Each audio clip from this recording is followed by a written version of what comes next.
Hi there, I'm Jen, this is Remembered Reads, and this is going to be my wrap-up for the last week and a half of August and the first couple of days of September. As I mentioned in my last wrap-up, I was just over in Belgium for a family party, and I was supposed to have flown home a week ago today, but of course Houston was underwater at the time, so my flight ended up being delayed multiple times and I just got back the other day. Luckily, our house is dry. In any case, having all those long-distance flights meant I got to do a lot of reading, so I have a lot of books to talk about. I haven't taken any notes for any of these, so I may not remember what any of these books were about.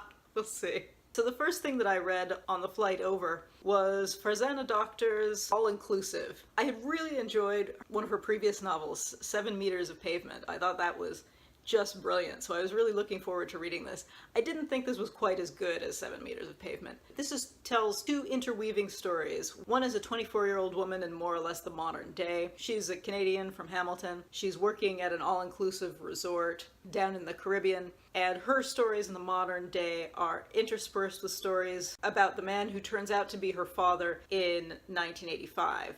It has a kind of funny tone because her father is killed in the famous Air India bombing, and his story continues as a spirit where he visits family and looks over their shoulders. It's interesting, it's very wistful. It's a sort of a unique take on how a spirit might look at their family. It's an odd contrast to the story of the daughter who has this job at the resort and is just kind of living the stereotype of someone who's got a good enough job, and she's experimenting sexually, she's hooking up with couples and is exploring the swinger lifestyle. So it's an interesting exploration of spirituality sort of on the one hand and sexuality on the other. And I don't know that they completely come together into a cohesive whole. So I thought this was a really interesting experiment and I really liked a lot of the ideas behind it. But as a package, I didn't think it ever really came together 100%.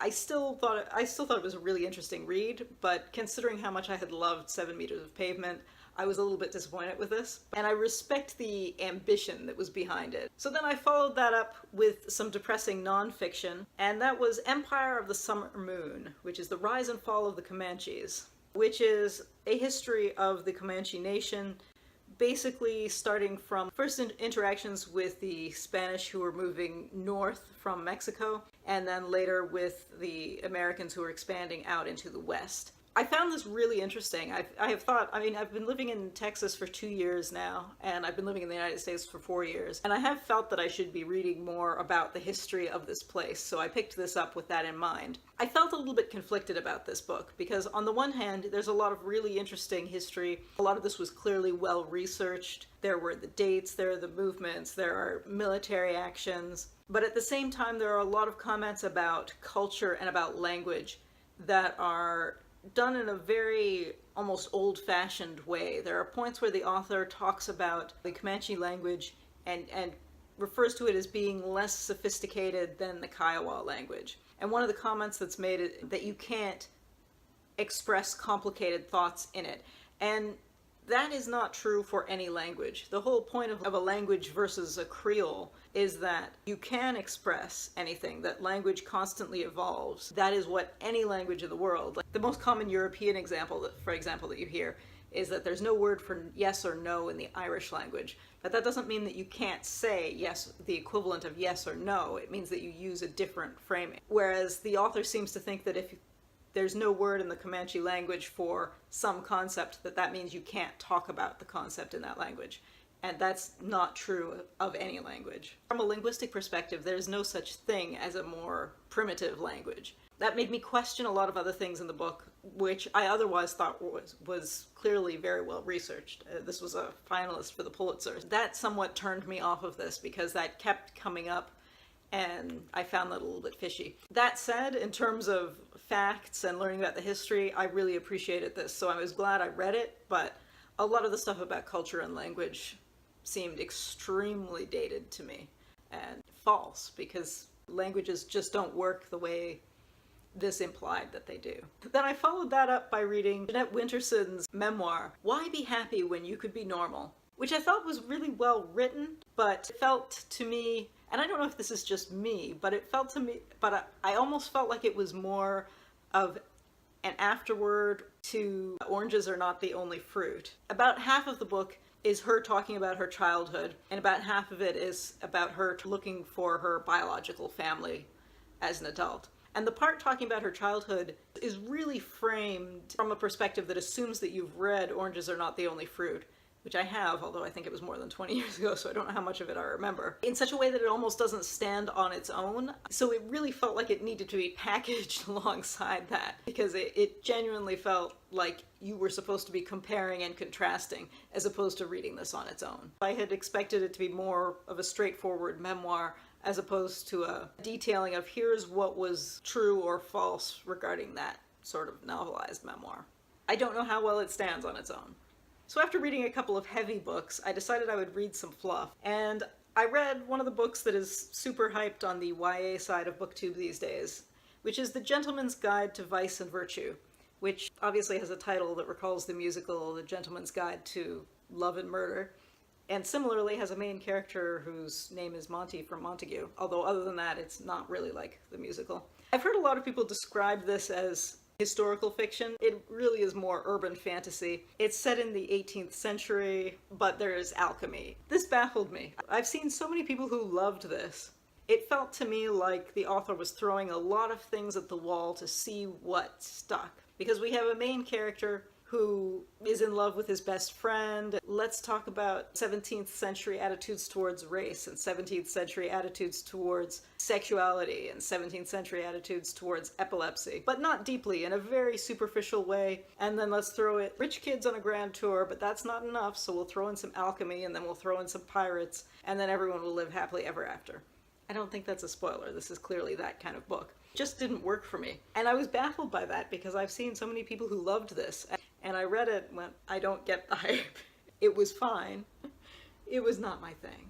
So then I decided to go back to reading something depressing, and I read Kit Duvall's My Name is Leon, which is a story about a young boy who's living in foster care during the Birmingham race riots of the 1980s. They're taken into care. His brother, who is younger and white, is adopted right away. He's older and mixed race, so he's stuck in foster care. I thought it did a brilliant job of capturing the voice of a 9 or 10-year-old child. It was really interesting in the way the language was used in a way that was both engaging, but also felt like it could come from a child. There really weren't any of those moments that you have in a lot of child narrator type books where you kind of imagine that it has to be the adult version of the character telling the story. It really did feel like the 9 or 10-year-old was taking you on this journey of what has happened to him since his younger brother has been born. I was quite impressed by that, because I don't think it's easy to capture that kind of child voice while at the same time as going through a story that has this kind of focus on this kind of social issue. So I was very impressed by that. So then after that, I read Roxane Gay's Hunger, a Memoir of My Body, which is a really impressively candid recounting of, as it says, her attitude towards her body. And it was interesting because I feel like there are a lot of people who talk about their weight and their relationship to their body in terms of weight, where it tends to be framed as either a weight loss journey on the one hand, or else a kind of a fat acceptance or a health at any size kind of theme, whereas this is neither of those things. This is the author looking at herself. So she's both very open to the fact that the amount of discrimination and like the amount of social pressure that overweight and obese people face is wrong, and at the same time she's accepting of the fact that she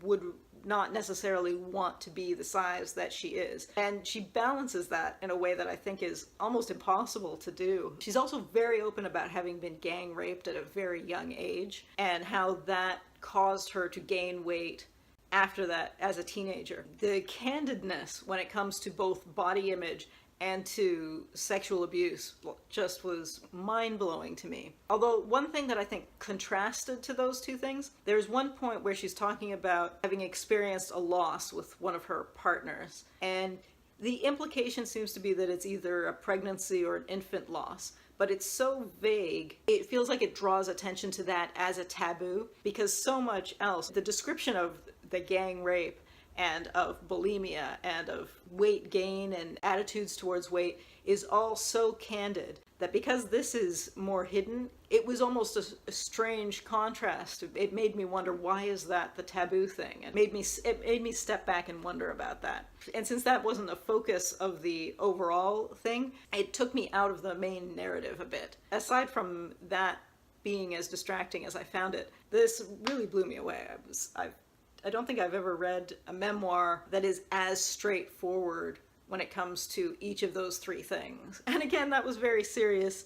So the next thing that I picked up was some fluff. And the fluff that I picked up was Rajan Khanna's Raining Fire, which is the third book in a trilogy. I have not read the first two. I do like to read science fiction and fantasy series out of order when I'm trying a new one, just to see if they stand up on their own, because I always think if they don't stand up on their own, then it's not a series that's worth my time. And this did stand up on its own. There were clear references to character developments that must have come from the other books, and I'm sure that it would have been more meaningful to me if I had read them, but I didn't feel like I was missing anything, and I think I actually liked the world building better because I got less of that exposition, so it was more of a challenge to figure out exactly what was going on. This is a zombie style science fiction, although the zombies are not dead, they're just diseased, which I liked. It has a lot of cities in the air, it has people driving zeppelins, curing diseases. It's pulpy, but it is fun. It is the kind of pulp that is really entertaining. I don't think there's anything particularly groundbreaking here. There are some jokey references that are very topical that I don't think are going to age super well, but reading it now, the topical references are on point right now.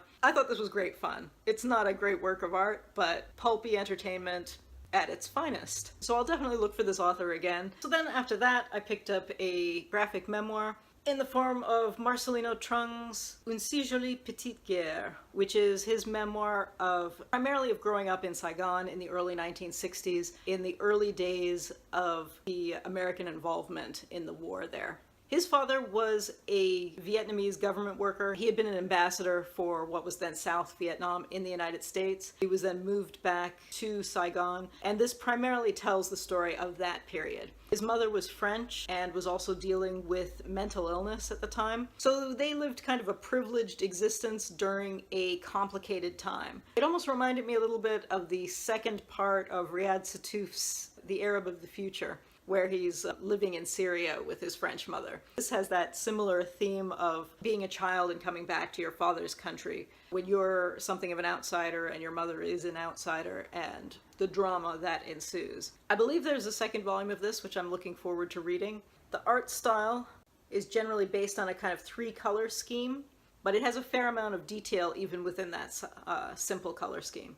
So I was quite impressed with that, and it was an interesting take on a period that I think we usually see adult voices talking about. So it was interesting to see this from a child's perspective. So after that, I ended up picking up a couple of books of short stories, the first of which was Tjieng and Other Stories by Jolyn Phillips. I saw this recommended by Lauren Elwood on her channel a couple of weeks ago. It is a series of stories about a fishing community that is in the Western Cape. They were all quite short. It's a slim little book. And I wouldn't say that any of them in particular jumped out at me as being brilliant, but they were written in a style that made me think, I want to see this author write a novel or write longer short stories. Because there were elements where I was thinking, this is someone whose next book is going to be brilliant. I thought this was very good, but it was one of those things where I genuinely felt like I was seeing the start of something, if that makes sense. So yeah, solid series of stories. I'm sorry, my dog is panting and walking around behind us.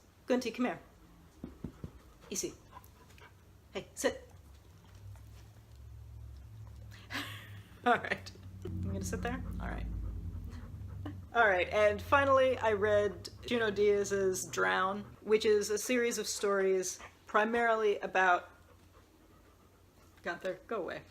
Primarily about his character, Junior, the dog. Some of which are set in the Dominican, some of which are set in New York, and both the Dominican and the New York pieces have that great sense of place, where you do feel like you're looking at something really specific and narrow that potentially could be representative of something broader, but that doesn't have to be, because it's really about the little piece. And I love that kind of story, and I always enjoy seeing that as part of immigrant narratives specifically. So yeah, I thought this was brilliant. And I think loads of people have read this and talked about this on BookTube already. So there you go. One thing that I always think when I'm reading a bunch of books, one right after the other, like I was, because I had all of these long flights that I was on, and reading so many different types of books back to back over a course of 15 hours in one block and then 15 hours in another block, I always wonder if I've given them enough thought, which, I don't know, I feel like I would have more to say about these if I'd been reading one book a day, as opposed to reading 5 books in a row, and then one over a week, and then 5 books in a row again. So that's a question I would have for other people. How do you feel about that? If you've read a number of books in a row, in different genres, different styles, do you feel like it's easier or harder to judge those and to really analyze what you think about them? Because I haven't given it that much thought, and I didn't make notes before I made this video. Maybe I should have. I'd be curious to know if other people feel the same way about that. Anyway, that's it for now. Ciao.